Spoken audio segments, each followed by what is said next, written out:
അനു ബിരിയാണി കൊണ്ടുവന്ന് വെച്ചിട്ട് ഒരുപാട് നേരമായി. കഴിക്കാൻ തോന്നിയില്ല. ആദ്യം വിഷ്ണുട്ടൻ കഴിച്ചിട്ടുണ്ടാവും എന്നുള്ള സംശയമായിരുന്നു. അപ്പോഴാ അനു പറഞ്ഞ് വാങ്ങിക്കുന്നത് കണ്ടുവന്നു.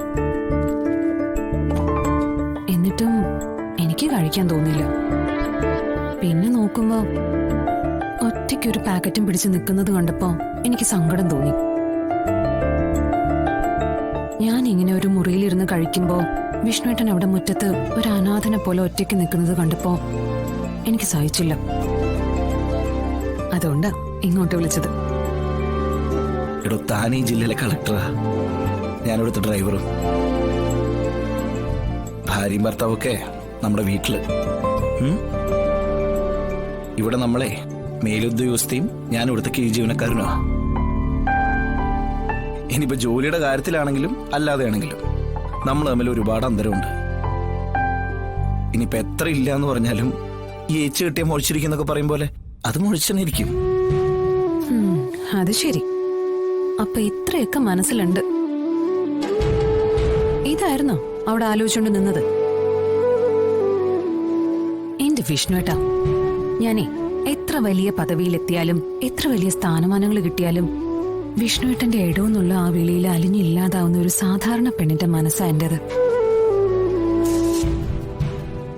ആ ഒരു മനസ്സിനെ എനിക്ക് തൃപ്തിപ്പെടുത്തിയേ പറ്റൂ.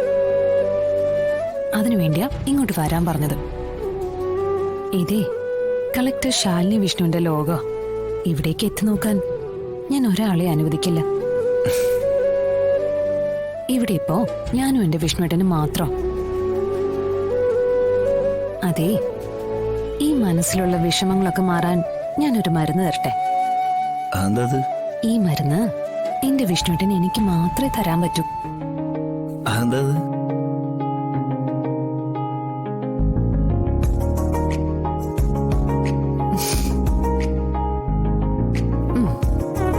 ഇപ്പൊ പകുതി സങ്കടം മാറിയില്ലേ?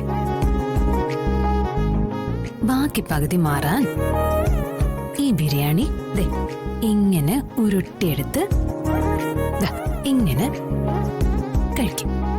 വേണോ? കഴിക്ക് വിഷ്ണുട്ടാ.